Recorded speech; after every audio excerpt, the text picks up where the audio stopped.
Nous sommes sur le parking du stade Léopold Sédar Senghor où s'est déroulée la prière de Tabaski pour une partie de la communauté musulmane du Sénégal. Nouveau numéro de 7 sur 5. Bonsoir et bienvenue.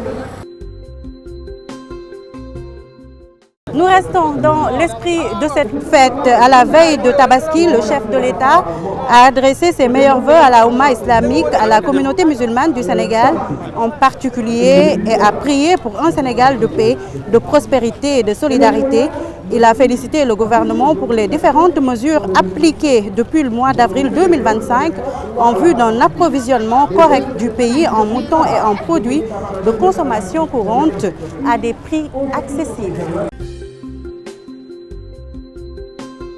Le Premier ministre Ousmane Sonko a été reçu lundi en audience par le général Mamadi Doumbouya, président de la République de Guinée-Conakry. Les deux hommes ont évoqué les axes de coopération bilatérale entre le Sénégal et la Guinée et les défis sécuritaires auxquels font face les pays de la sous-région. Et mardi, le Premier ministre Ousmane Sonko a été reçu par le président de la République de la Sierra Leone, Julius Maada Bio, au Stade House à Freetown. Le Sénégal et la Sierra Leone ont ainsi signé à Freetown plusieurs accords de coopération dans des secteurs stratégiques en vue d'inaugurer une nouvelle ère de coopération entre les deux pays. Pour rappel, le Premier ministre était en visite officielle d'abord à Abidjan, puis à Conakry et à Sierra Leone.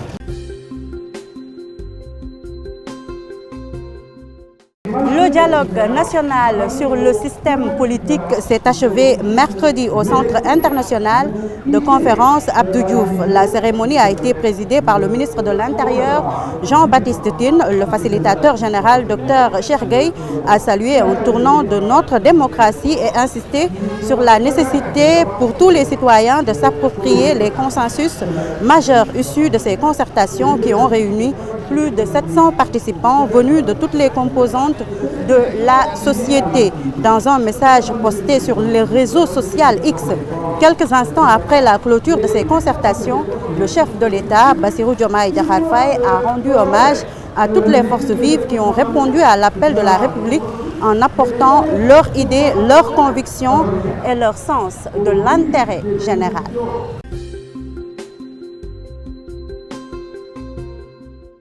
La déléguée générale à l'entrepreneuriat rapide des femmes et des jeunes d'RFJ, Madame Aïssata Mbodj, a dressé mercredi son bilan au bout d'un an à la tête de cette structure. Aïssata Mbodj et ses équipes ont pu accorder 48 802 crédits au profit de 34 482 bénéficiaires pour un montant total de plus de 27 milliards de francs CFA. Demain, samedi, c'est la fête de l'Aïd el-Kabir pour une autre partie de la communauté musulmane. Ce sera également le début de la célébration de la 137e édition du pèlerinage marial de Popenguine. Popenguine, ce sera du 7 au 9 juin 2025.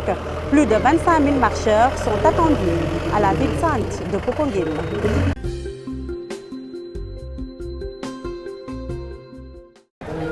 C'est la fin de ce numéro de 7 sur 5. Je vous souhaite de passer un très bon week-end de Tabaski.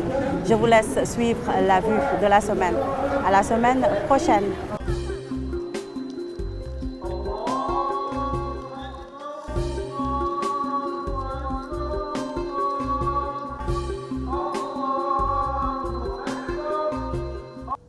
Allah